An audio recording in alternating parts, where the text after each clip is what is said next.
Когато мислим за биткоин, обикновено се сещаме за децентрализация, за свобода, за пари, които никой не може да контролира. Ами ако ви кажа, че в най-крехкия момент от историята му, когато всичко е висяло на косъм, в играта са влезли парите на един от най-зловещите престъпници на нашето време. Ново разсекретени документи разкриват една наистина шокираща връзка между Джефри Епстин и самото ядро на биткоин. Нека се потопим в това веднага. Това, което виждате, не е някаква спекулация или теория. Това са думите на самия Епстин. Той се хвали, че е поел контрол над разработчиците на биткоин и то в момент на абсолютна уязвимост. И това е големият въпрос, който ще разнищим днес. Тук не говорим за конспирации, а за документирано разследване, което се базира на съвсем наскоро разкрити файлове. Добре, за да навържем нещата, първо трябва да е ясно кой всъщност е бил Епстин, отвъд скандалните заглавия. Той не е бил просто някакъв финансист. Епстин е бил човек, който оправя проблеми за световния елит. Имал е една мания – да контролира бъдещето чрез технологиите. Затова, когато биткоин се появява, той веднага вижда потенциала му. Но не просто като инвестиция, а като нещо стратегическо, което трябва да бъде овладяно. И тук идва въпроса. Как точно Епстин получава своя шанс да се намеси? Ами, отговорът се крие в един от най-мрачните периоди за биткоин изобщо. Представете си перфектната буря. Говорим за 2014-2015 година. Индустрията е меко казано в руини. Доверието е на нула след грандиозния срив на борсата MTGOX, а цената е в свободно падане. Но най-лошото тепърва предстои. За да усетите колко зле са били нещата, през 2015 един единствен биткоин е струвал около $200. Пълно финансово отчаяние е обхванало всички, включително и хората в самото сърце на системата. И ето го. Това е моментът на истината.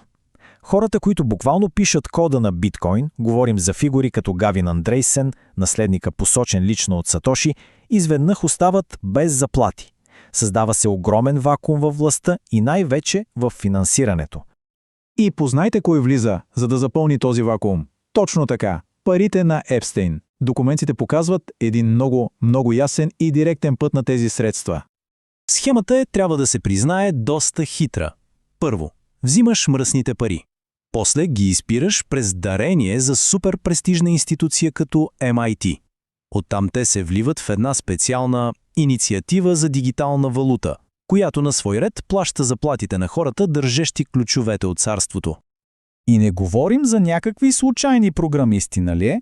В писмата си Епстин изброява имената им. Това са хората с правомощия да одобряват промени в кода на Bitcoin Core. Това е основният софтуер, който движи цялата мрежа. Той на практика се хвали, че те вече са под крилото на инициативата, която той самият финансира. Разбира се, тук не става въпрос Епстин да е седнал и да е писал код. Не, той е използвал нещо много по-коварно. Това, което наричаме мека сила. Помислете, когато си единственият, който плаща сметките на някого, ти автоматично придобиваш огромно влияние върху неговите решения. И картинката става още по-сложна, защото той не е действал сам. Документите разкриват цяла мрежа от криптоинсайдъри, които са му отворили вратата към индустрията. А ключовата фигура в тази мрежа се оказва Брок Пирс. Да, същия Брок Пирс, съоснователят на Tether, на USDT, буквално кръвоносната система на целия криптопазар. Той е бил личният криптоконсултант на Епстин. И това не са слухове. Това са думите на самия Епстин от едно съобщение. Това ни показва, че той не е бил просто някакъв случайен, пасивен инвеститор.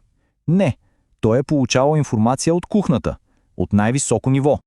А ето и една малка, но много иронична подробност. Докато Епстин и неговата клика са дърпали конците, са гледали с пренебрежение на един тогава неизвестен Майкъл Сейлър. Опитвал се, видите ли, да влезе в техния елитен клуб. Само си представете колко бързо се обръщат нещата, а? И точно когато си мислим, че всичко е било под контрол, историята прави един абсолютно неочакван обрат. Оказва се, че опитът на Епстин да превземе биткоин всъщност се превръща в най-голямото доказателство за силата на мрежата. Защото ето къде е фундаменталният парадокс. Човекът, който плаща на разработчиците, всъщност тайно е презирал самата същност на тяхното творение. За престъпник като него, който се занимава с трафик на хора и пране на пари, идеята за публичен, прозрачен блокчейн е била просто кошмар. Неговата визия е била за нещо частно, анонимно, контролирано от елита. А биткоин е точно обратното. Публичен, прозрачен, децентрализиран за всички. Той е искал да използва технологията, но е ненавиждал философията за свобода зад нея. И само се замисляте за момент. Той е имал парите. Имал е връзките в най-престижните институции. Имал е финансов контрол над ключови фигури.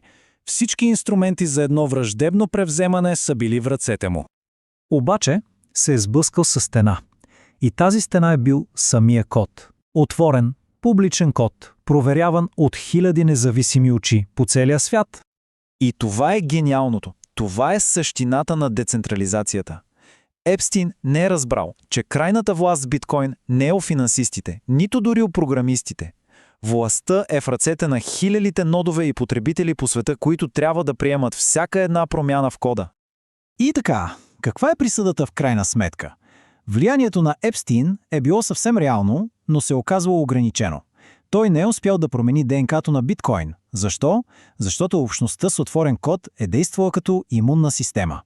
И така тази мрачна история се оказва най-великият стрес-тест, през който биткоин някога е преминавал. И тази история ни оставя с един последен, доста провокативен въпрос.